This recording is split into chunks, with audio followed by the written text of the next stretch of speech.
Bonjour à tous, je voudrais vous présenter aujourd'hui le Showtek Spectral M800 qui a aussi son frère chez Brightech, le Stage Beamer RGB.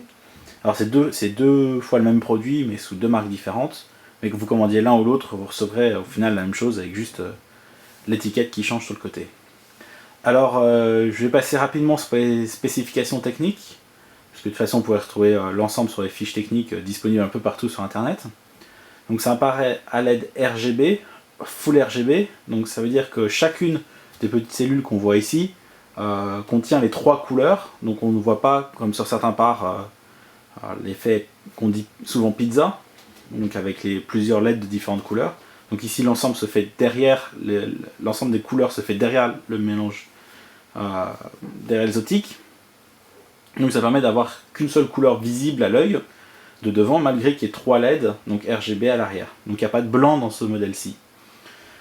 Alors c'est un produit qui se destine au monde professionnel, mais qui, par son tarif encore abordable, permet aux amateurs de profiter de matériel, on va dire haut de gamme. C'est un produit qui est super complet, que moi j'apprécie beaucoup, que j'utilise assez souvent, et qui, dans toutes les références de parallèles qu'on trouve par internet, pour moi sort vraiment du lot, et donc c'est pour ça que je tenais à vous le présenter aujourd'hui. Alors, hop, on va retourner un peu la bête et voir un peu ce qu'on trouve à l'arrière. Alors ce qu'il faut savoir, c'est que c'est un produit qui existe en deux versions. Donc il existe une version standard, qui est celle-ci, que je vous présente, et il existe aussi une version IP67. Alors IP67, c'est-à-dire que c'est étanche, et qui peut aller éventuellement sous la pluie, sans que ça pose de soucis. Et à savoir que la seule différence entre les deux produits, c'est la connectique. Donc ici on a des connecteurs classiques, donc ici PowerCon et en base XLR pour le DMX, et que sur la version étanche, en fait on va avoir un fil qui sort avec le connecteur, avec des connecteurs spéciaux qui sont certifiés étanches.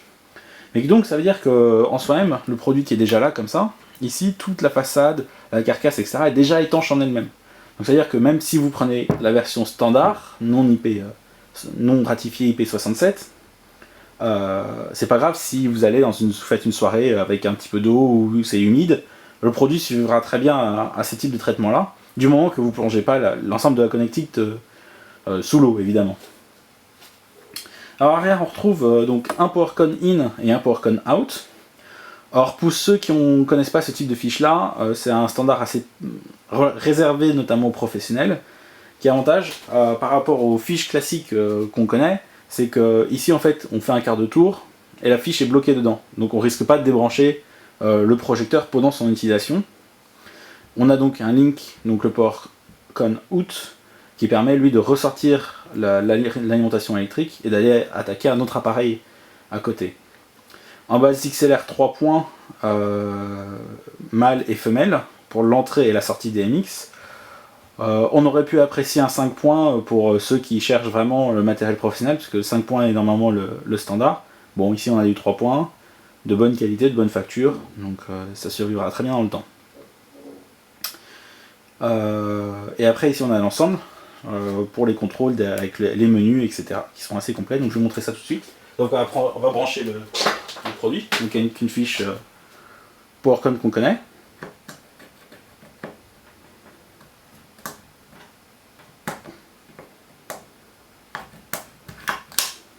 Voilà. Alors il démarre, on peut updater la version qui est dedans, donc ici vous avez vu on est en version 1.2. Et voilà. Alors le menu il propose pas mal de choses, donc on a le DMX. Run c'est pour faire un mode automatique aussi. Stat ça permet de régler en fait les intensités de chaque couleur. Donc en dessous ici en fait, là par exemple je peux rajouter du rouge pour un mode statique. Donc là, hop, donc là il va me rester que du bleu.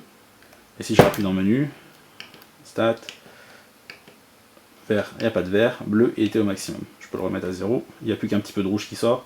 On a essayé tout à l'heure. Qu'on peut couper. Voilà. Bon, ça c'est pour le mode statique. Key c'est pour régler certaines fonctions dans l'appareil. Bon, pas forcément besoin si on va pas s'embêter.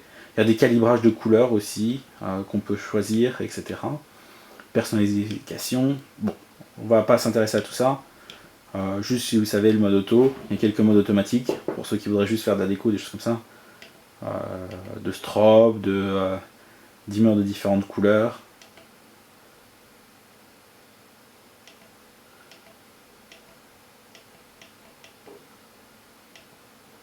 Voilà. Bon, ça peut avoir son petite utilité.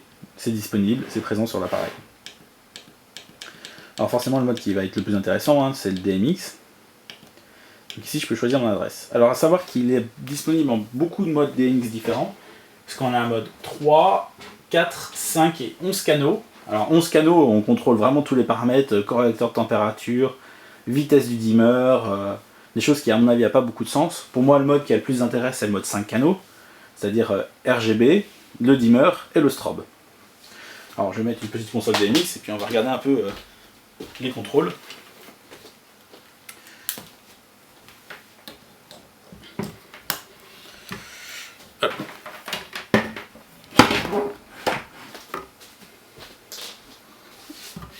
Alors.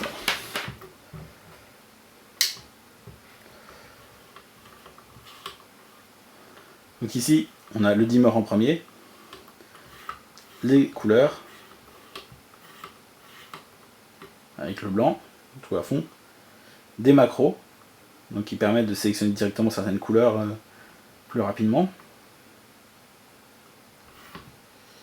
et le strobe. Strobe qui, comme tous ces types de produits là, peut aller très vite. Peut-être même un peu trop.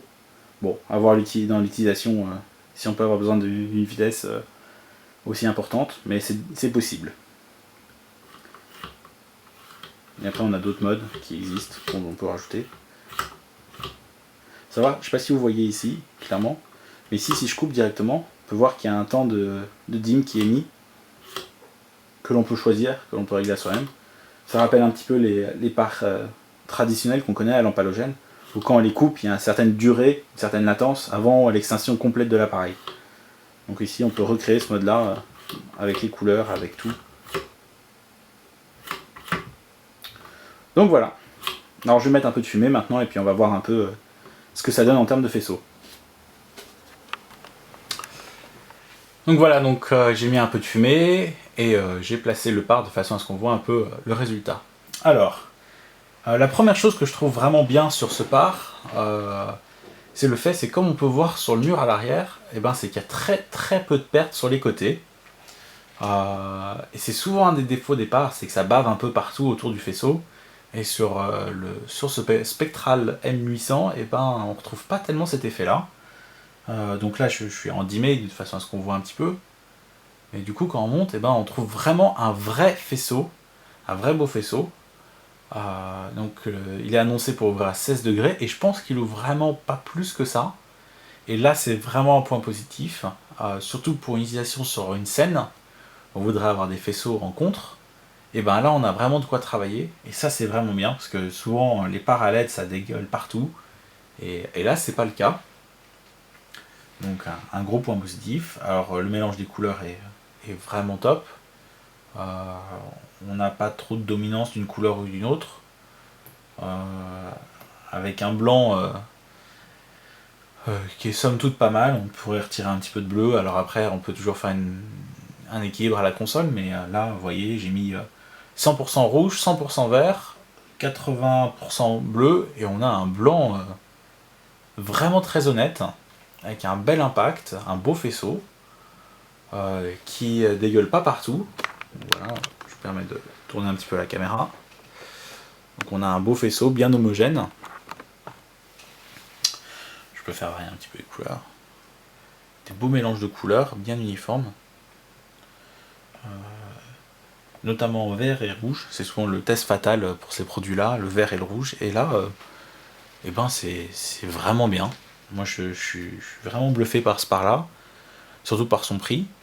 A noter aussi que pour ceux qui voudraient encore qu'on voit moins les lentilles en sortie, il existe un accessoire qui est comme un tube. Il faut imaginer comme les parts 64 courts et les parts 64 longs, c'est-à-dire qu'on rajoute juste un tube d'une vingtaine de centimètres en plus qui permet de cacher la source de lumière, et donc c'est dispo aussi avec le produit, et moi je les utilise souvent et c'est pas mal, c'est un bon complément quand on fait du contre.